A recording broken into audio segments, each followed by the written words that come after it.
Une adolescente de 18 ans pourchassée dans Los Angeles par un cyborg prêt à tout pour la tuer. Un cyborg qui deviendra culte avec uniquement 14 lignes de dialogue. Elle sera aidée par un soldat qui nous provient d'un futur où les machines ont pris le contrôle de la civilisation. Aujourd'hui, à revue de 1984, réalisé par James Cameron, Terminator, et ça commence maintenant.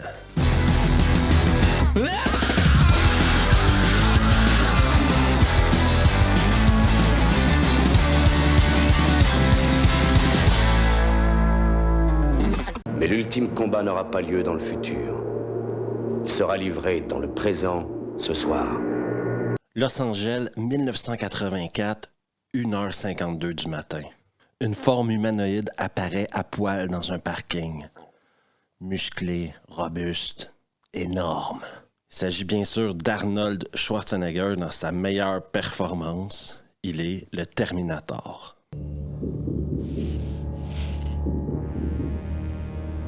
On voit la première apparition cinématographique de Bill Paxton, cheveux bleus, tatouage de pneus sur la gueule. Et s'il veut vos vêtements, les mecs, donnez-lui vos vêtements.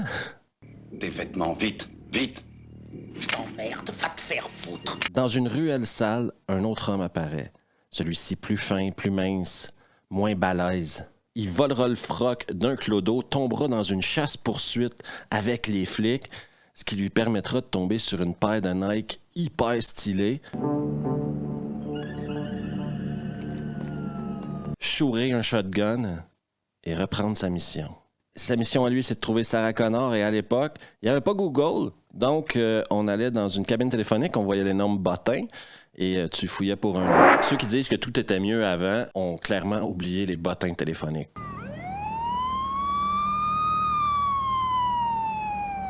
Une jeune serveuse, 18 ans, se pointe à son boulot. Elle n'a aucune idée de la journée qui l'attend, mais aucune.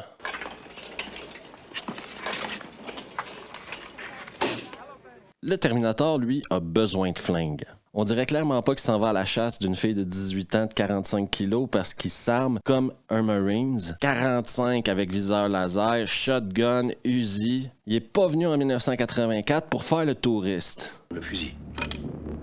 Mais sans le charger. Non! Autour du Terminator d'utiliser le bottin téléphonique. Et oui, le bottin téléphonique dans ce film-là a un énorme rôle à jouer. Et pour le Terminator, la chasse est ouverte. Sarah Connor.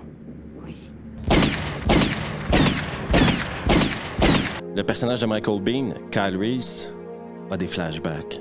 Stress post-traumatique d'une guerre post-apocalyptique, il devra surmonter son PTSD afin de sauver Sarah Connor.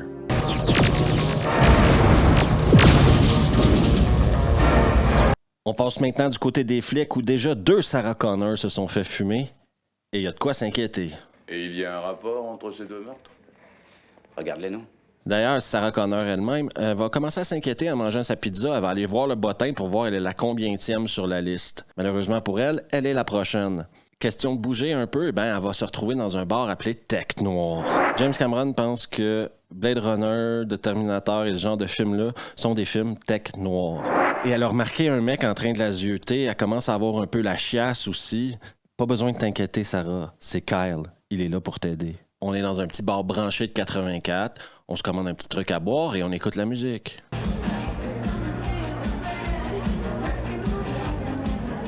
Sa coloc, par contre, va avoir moins de chance. Beaucoup moins de chance.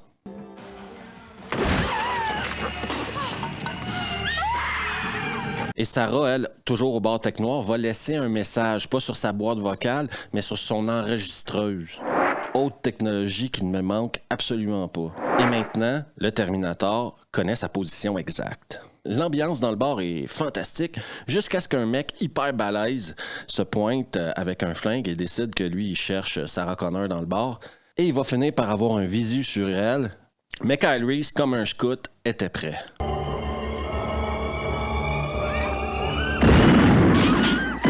Phrase inoubliable.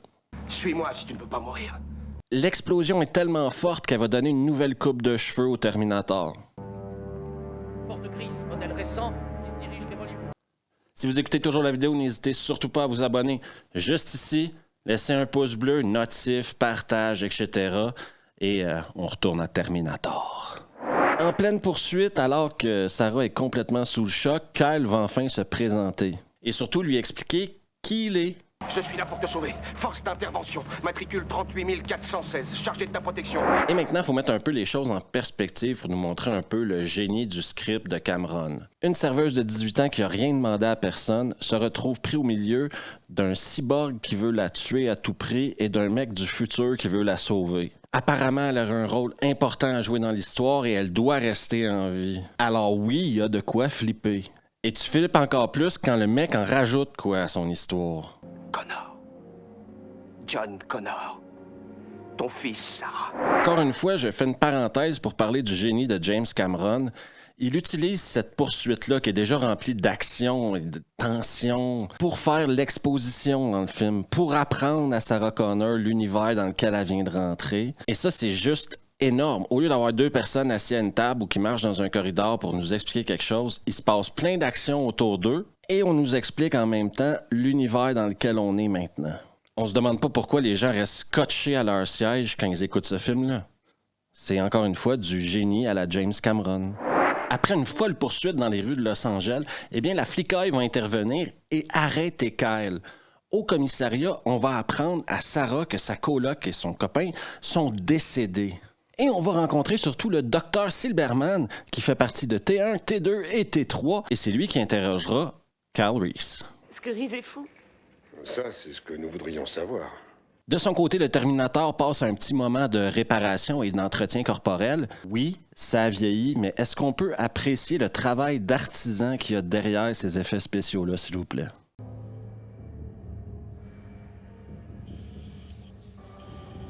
Silberman, lui, il est tout excité, il pense qu'il peut écrire un livre avec ça et devenir riche, mais Kyle les avertit. Je vous le répète, Kyle Reese les avertit. Mais on n'a pas tendance à écouter les fous. Il va la tuer. Il est programmé pour ça. Il ne peut rien faire d'autre. Maintenant, on a le droit à une scène qui est devenue culte, épique. Le genre de scène que tu parles avec tes potes après 2-3 bières ou autour de 2-3 bières. Je reviendrai. Et pour revenir, il va revenir. Assaut contre le commissariat de police. Un Terminator contre 30 flics. Et la flicaille, elle vaut pas grand-chose contre un Terminator. Shotgun, fusil d'assaut, perfecto en cuir, lunettes de soleil, que le massacre commence.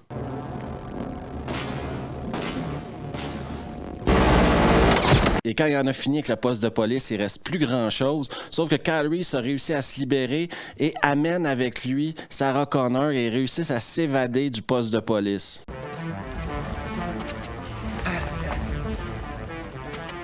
Kyle s'est blessé au bras et Sarah va le soigner sous le caniveau. Comme ça, ils vont partager un petit moment, quoi. Kyle va lui raconter un peu c'est quoi sa réalité dans son présent à lui en 2029. Et surtout, il a un message de John pour Sarah.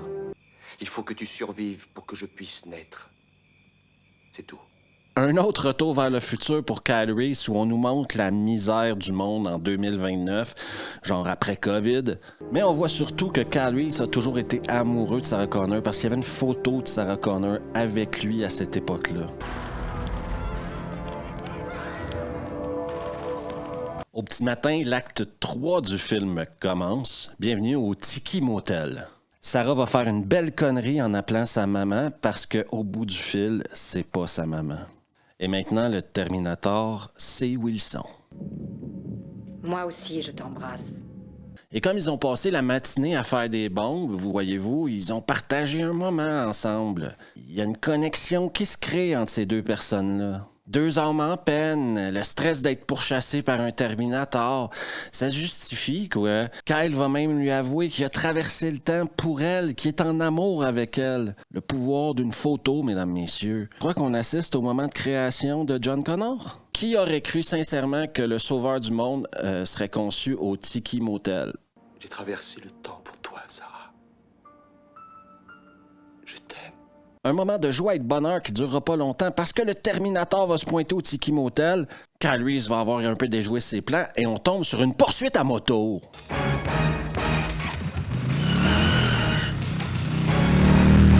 Kyle, il va se prendre une balle en essayant de le dynamiter.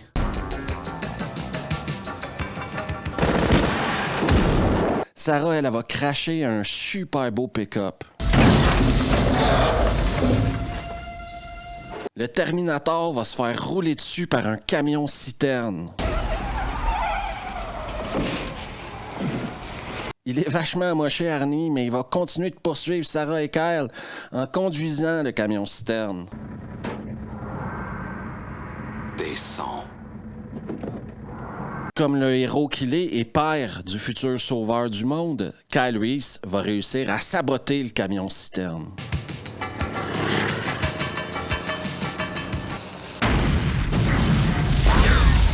Et là, Kyle revient vers Sarah et la prend dans ses bras, mais ça prend plus qu'une explosion de camion-citerne pour tuer un Terminator.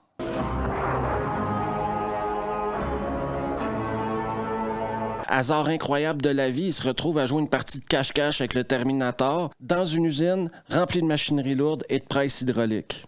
Duel entre Reese, à moitié mort, et le Terminator boiteux. À nous deux, fumier. Avec ses derniers explosifs, Kyle va le faire péter, quoi.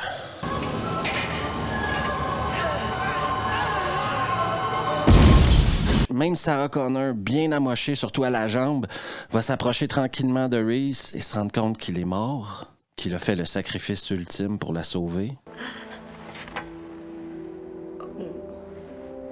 Mais la pauvre, son calvaire est pas fini. Ce qui reste du Terminator va commencer à ramper vers elle et elle commence à ramper dans le sens opposé. Elle va coincer le Terminator dans une presse et dire ce qu'elle a à dire.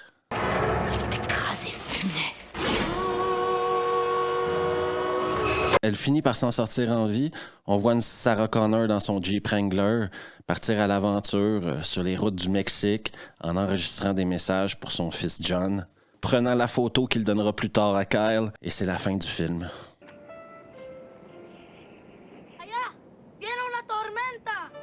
Je me pose toujours la question à savoir est-ce que c'est le meilleur film de James Cameron, et à chaque fois j'ai un débat entre Aliens, ce que j'ai fait la semaine dernière, et Terminator de 1984.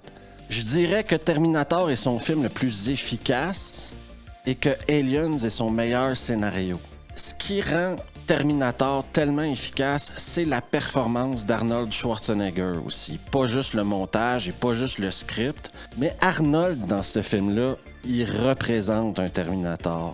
Il avance toujours tout droit, il parle peu, sa présence physique est incroyable. Et dire que James Cameron n'était pas vendu à l'idée d'avoir une présence physique comme ça, son premier choix à l'époque était Lance Henriksen, beaucoup plus normal physiquement. Un concept qu'il reprendra d'ailleurs dans T2.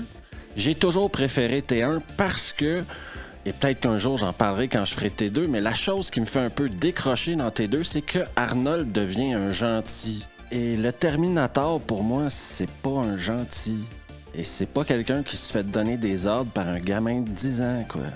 Mais revenons à T1, où même les effets spéciaux, les scènes où il se retrouve dans le futur sont très, très bien réalisées. Les effets de visage du Terminator ont vieilli.